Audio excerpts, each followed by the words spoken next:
So, hey, my name is Glenn. I am here to give you your introductory steps into how to get business credit. Basically, it's the foundation or should be the foundation of every business. Most of the time, people start out, they get excited, they come up with an idea, and they just start. And that is uh, the best method for results, but it's not always the best in terms of actually setting yourself up for success. It's like, okay, I want to get a new car. You go to the dealership. You don't just get in the car and drive off the lot. You got to do paperwork. You got to make sure you do own the car, make sure everything is right with the car. So this is kind of what we're digging into. Um, Basically, this is somewhat of a course slash class. It's set up kind of like a university style, but basically we're going to dig into basically how to set up your business to get business credit.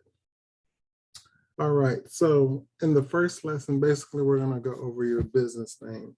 The business name is important simply because you don't wanna use somebody's trademark or run into trademark or copyright infringements. A lot of business names are common, so it is most important that you actually do some research before you come up with your name. And if you do come up with a name and you really like it, make sure that it is legal for you to use that name.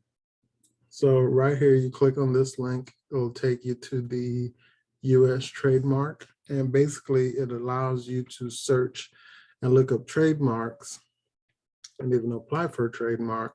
That way, you know, when you have your business name or business idea set up, that it is legally binding, you own it, and nobody else can sue you or say, hey, you stole my name or my likeness. So just click on this link and it'll take you to where you can go look up different businesses. Right here, we have a business name generator. So let's just say you're not really sure what to come up with, or you don't really know what your business should be. You could type in any keyword or anything you want, and it generates an idea for you. And it also checks the domain availability with GoDaddy. I don't necessarily use GoDaddy, I use Namecheap, but if they have it on GoDaddy, you can still get it on Namecheap usually. But those are the two main resources for this section. Once you have your business name established, you already did all your research. Next, you're going to want to get your website, which is your domain address, and your business email. Like I said, I use Namecheap. You just click on Namecheap and it takes you over to Namecheap, and you can look up your domain name. I usually search by domain name first. It's no right or wrong reason, but I want to have that .com.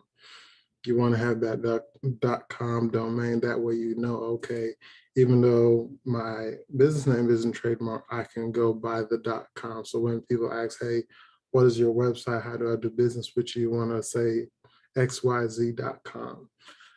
.net is okay, .org is okay if it's an organization or nonprofit, but usually you want to be able to own the .com. So that is it for lesson one. After you get done setting up your business name and you've made sure everything is legit, it takes maybe 5 minutes to get a domain from Namecheap and have everything set up. Once you have those things set up, then you can move on to the next lesson. The next lesson is going to be your business address. So business address is important. Some people skip the business address portion. Some people use their home address, and you will be able to get business credit using a home address. But some higher level accounts that have actual underwriting guidelines, you will not be approved to get business credit without a business address. You will not be able to get approved if you have a PO box. So it's highly recommended that you don't use a PO box. You can simply click on this link and it allows you to go get a virtual address. Opus is one of the leading resources 4 business addresses. It's $99 a month. If you're on a budget, there are some other options available. You can message me privately if you need those options, but one of those things is, let's say you find a local, they call it incubator or whatever. You find a place where, okay, all these small businesses, they have a mailbox system. It looks legit because it's a legitimate business and it's in the location where you're located at. So it makes sense that, okay, your business address is in the same city, state that you're in. So it looks like a legitimate business address. But Opus basically provides you with a business address pretty much in any location, and it's $99 a month. They give you a receptionist, they give you a mailing address, phone number, fax, and call transfer. So highly recommended in terms of getting a business address, getting your business phone and everything set up through them. So after you get done with those 2 things, you can move on to the next, which is your business phone. Like I said, Opus does provide the business phone. You could get it through them and have an all-in-one service. But also, again, if you're on a budget, most people that really start out, you don't really have a lot of funds to spend, but basically you want to make sure you have a business phone, not your personal cell phone, but actual business phone. And I will add in the resources to this, but I think it's easybusinessphone.com. And basically it allows you to go out and get a free telephone number. This is called Twilio. And basically what it does, it gives you a virtual phone. So you have an actual phone number and you can get it forwarded to your actual cell phone, and it makes it look like, okay, you're a legitimate business. You can set it up to where you have different extensions. So hit 1 for marketing, hit 2 for sales. You can do all of that with it. You can send text messages. The only thing it doesn't have is fax, and quite frankly, fax is going away.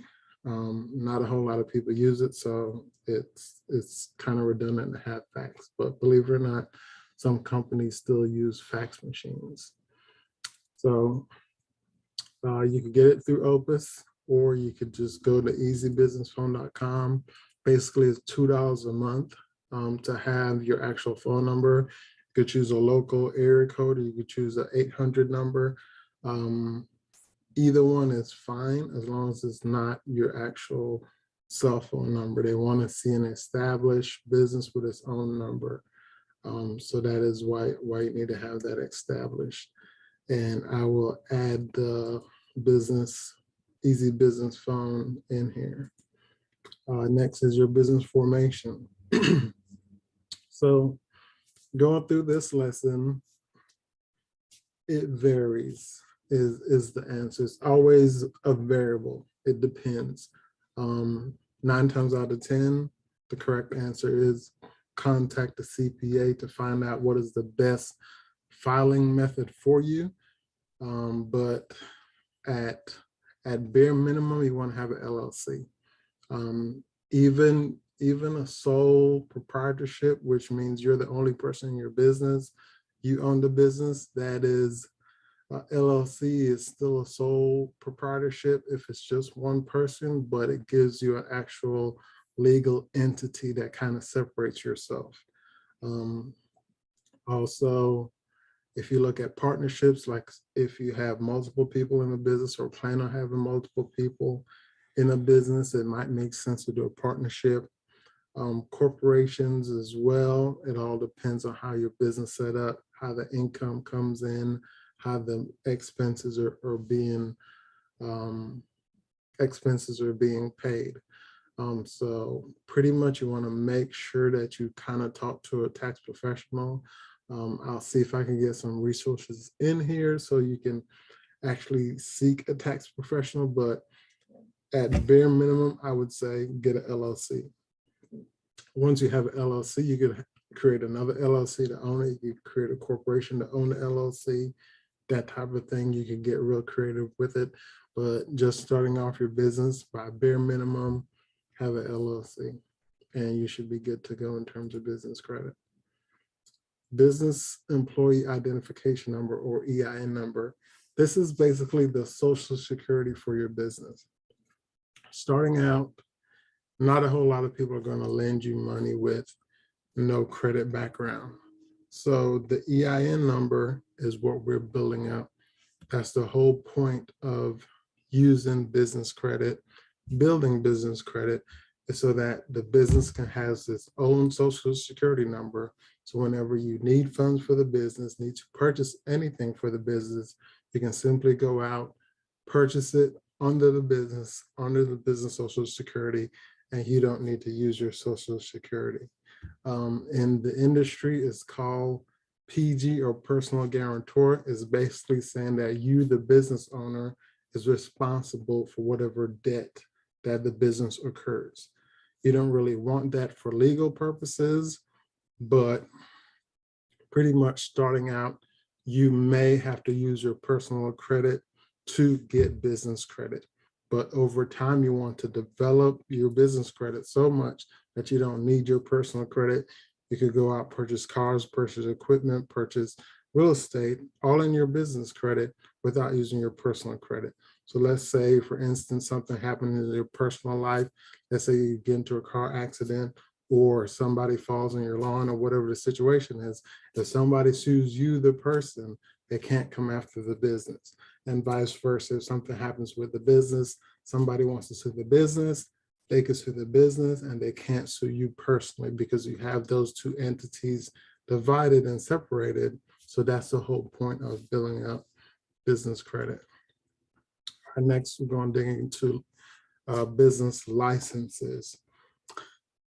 For the most part, this particular item is required in most states. You will have to dig into your state, your industry, to figure out, okay, what type of license do I need? I just learned a couple of weeks ago that you need a business license to have a home business. So if you're going to operate a business out of your home, you need a license for that. To be transparent, I've been operating out of my home for roughly, let's just say 3 years. I've been operating out of my home. I've never needed a business license, used the business license. I do all my marketing online, so I've never used it. I recently moved from Florida to Washington, and I just looked it up to see, and it requires a business license if you're going to be doing business out of your home. Now, obviously, there's some legal jargon, red tape, stuff that you might have to read through to see, okay, is this really a requirement, or they just want me to be pretty much establish my home as a business center. So with that, I would talk to my CPA or my legal representative about that, just to see, okay, do I really need it? For me personally, my business address is in Florida. So even though I'm operating out of my home, my business is in Florida. My business address is in Florida. So I don't need a Washington license because my business is operating in another state. So just to check, if you want to see if you need a business license, basically you can come here, you could type in your city, your state, your industry, and see if you actually need a license for that state. So after you get done with that, you may need it, you may not need it. If you do need it, recommend getting it just to be on the safe side. You can go into the next section, which is lesson number 7, your business bank account. Where should you keep your money? I have to change this, but this is a video on your bank rate. But for the most part, your business does not get established until you have an actual business bank account. Pretty much this is the day you legally become a business, even though you did all the paperwork, sign up with the IRS, got your EIN number. They don't really see you as a business until you have a business bank account, a place to actually put your money from the revenue you're generating in your business. So business bank account, I always recommend going with a local credit union simply because they have low rates. Most of them are business friendly and they offer high credit limits in terms of business credit.